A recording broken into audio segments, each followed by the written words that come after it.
Good morning, welcome to Morning Outlook. This is Kim speaking on Thursday, the 18th of April. So, we're seeing a bit of a bounce here on some of these markets. Let's just go into a little bit more detail of what's coming up today. Well, there's not a lot here actually. We've seen the Australian data coming out here, the unemployment or the employment data, I should say. There was a time when it was the US employment report was just called the unemployment report because it was running through a really bad spell, but can't say that these days. Employment remains pretty tight worldwide in a lot of these majors. Australian data report there, no different there, 3.8% overall, slightly improved. However, the change in the month-to-month is not so great, and the participation rate not quite so good. So a little bit mixed, but nothing major that's sitting there.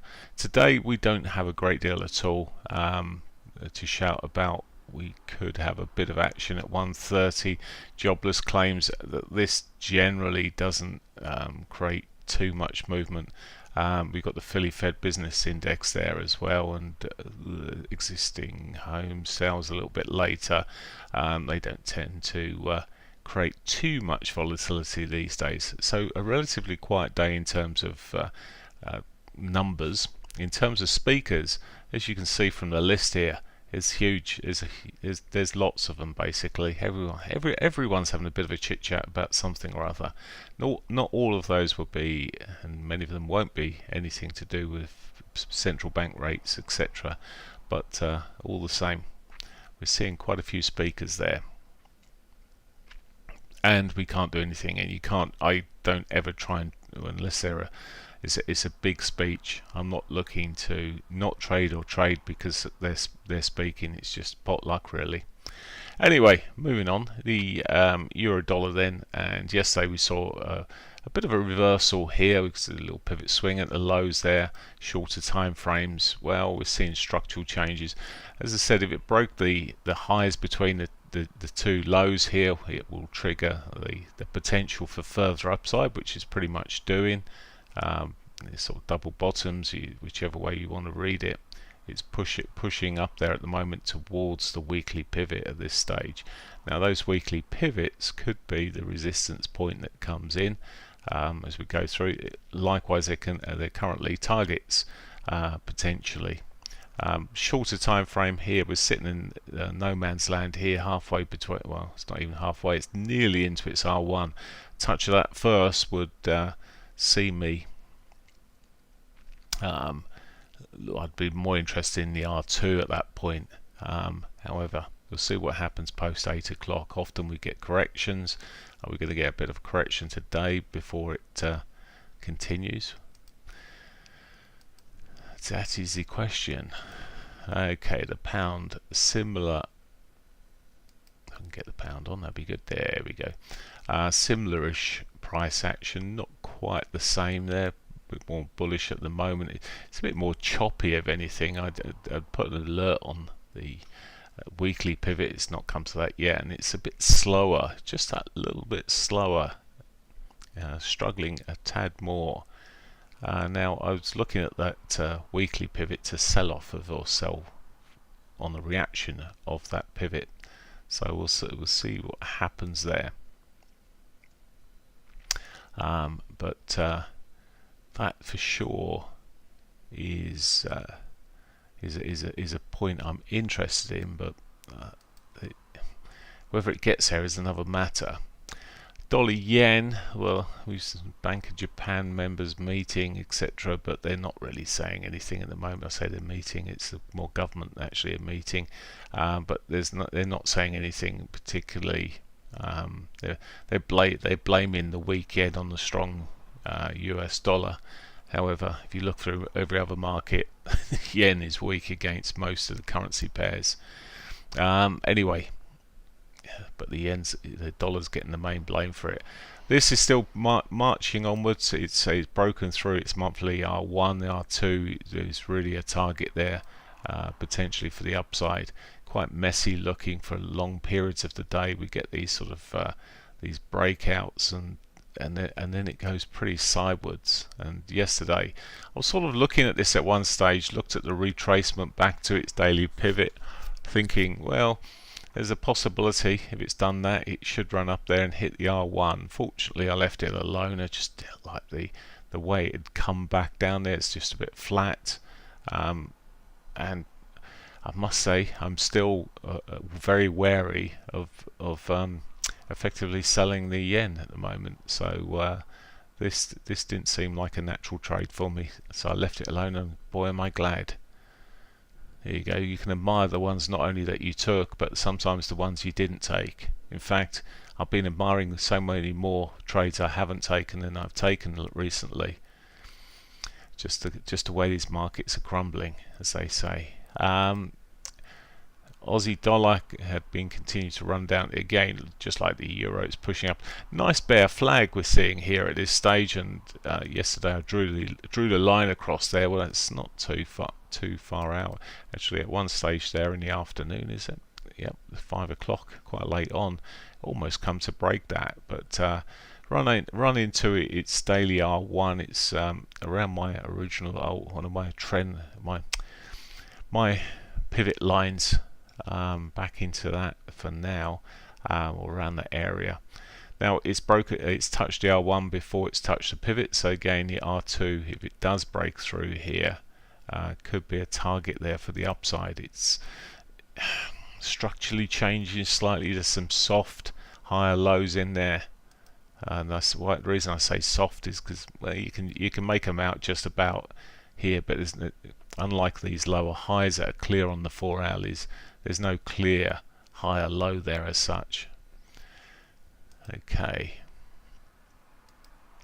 US dollar CAD strengthening again, like the other markets. You could, well, there's a bull flag sitting there on this, but again it's some soft lower highs coming through. Already hit the S1.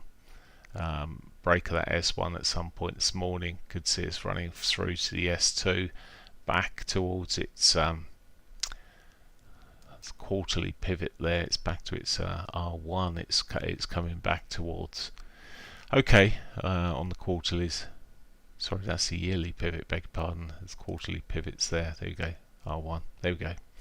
But it is the R1. That would be a potential point with the weekly pivot. At a potential buy, but as we run through the week, I guess the only thing is they have a lesser reaction. We see the best reactions to the pivots at the beginning of the pivot. So like this New Zealand into the monthly, it's run in quite early. When you see it around the later stages, it reacts slightly slower. Anyway, talking of New Zealand, here it is. It's big key reversal bar there yesterday on the New Zealand, picking up a little bit, and again you've got this sort of bear flag that's sitting there on the 4 hours. Weekly pivot a long way away, and we've got these very weak higher lows coming through here, but a bit of a drift, and just like the Australian dollar is sitting in between the R1 and the daily pivot at the moment.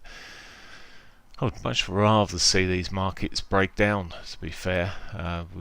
Would like to see the continuation to the downside. They've had some decent corrections. A continuation of these moves, possibly too much, we'd be back into reversal times. US dollar Swissy, that's doing nothing. It's chopping along there nicely. I'll just go back to that 4 hourly picture. It tested the pivot there yesterday. Managed to get a bit of a bounce, but not much of a bounce basically. But it's so choppy here, and well, gaining. We're seeing the US dollar falling, the Swissy gaining slightly. Okay, there's a major cross at major pairs. Key cross here. Euro yen continues to push upwards. This is one of the most shorted yen pairs, if you like, and the side of the dollar yen, of course, but this is being shorted like mad, and as ever is pushing up. How to find a place where retail traders are losing money hand over fist? Here's one not to trade on the wrong side of it. Now, yes, it does have corrections, etc., but actually, yesterday I missed this. I probably missed it because it happened at 4 o'clock in the morning. But it was a complete mess. And actually, when I was looking at it, it started setting up, but never completed its setup there. But quite ugly there. Okay, Euro CAD is another pair I really like to look for in terms of price action, but as you can see, this is the hourly. It's ugly, but just ugly price action running through there. It's just since that spike there on Tuesday, it's got all a bit ugly. Right, I shall leave it there. For now, let's just have a quick look at the equity markets, etc. Let's just look at gold first. Gold slow yesterday. It started the move. It ended up coming off in the end. We're pushing back up again this morning. I was just watching this carefully. Lot of traders short on gold. They're seeing this as an area to gain from, but as I keep on saying, it's still in an upward rally. Yes, at some stage it will potentially roll over and you can short gold and to your heart's content, but it's always a risk when it's near the highs. A bigger risk, I should say. It's always a risk, full stop, but it's a bigger risk when it's pushing around near highs, and arguably it's consolidating around the highs at the moment, pushing up there. Yes, they didn't even manage to get up to its R1. I was looking at this in the morning there, but never made it up to the R1. Ended up falling off in the later trading session there, the US. Bit choppy where it is indecision. Oil, let's get oil here. Did come off yesterday. Really not playing ball for me at the moment. It's 4 o'clock when it sort of really came off. It started its usual sort of time frame, started moving a little bit, but not to the extent that we normally see. It has really gone. It's come off my trading list for now. S&Ps. Well, we saw continuation of the rollover yesterday. As I said already, it's below its daily 50. Really, afternoon session or the opening session for the S&P's cash market really saw the biggest selling there, but quite choppy. It's not a clear. I mean, that clearer market recovering somewhat, and it's some of the majors that are really giving it this effect. The balance across the markets isn't equal. Nasdaq, etc., is seeing exactly the same pattern for finding a bit of support, maybe off the S2 there on the Nasdaq. The Dow is being even softer there, but all the same, there's nothing giving me too much. Well, the Nasdaq, the support off the S2, perhaps coming close to home. The DAX, well, is holding into that daily 50. It's not really wanting to break that at this stage. It's I drew this in the morning here. This has been sitting this channel, and move back to the upside here. Now we've got this. We did have a breakout here, which really I should probably adjust the overall pattern to that. But the previous number of touches is around this area, so a rally into that could react. But it's well worth watching the secondary moving around to have a look and see if it makes much difference. But it is struggling at the moment. Short term, it's a mess again. Very difficult to try and work out what's going on here. If it ain't straightforward, leave it alone. I liken it to poker. If you've got a pair of threes and you see pictures on the flop, do you really want to trade them?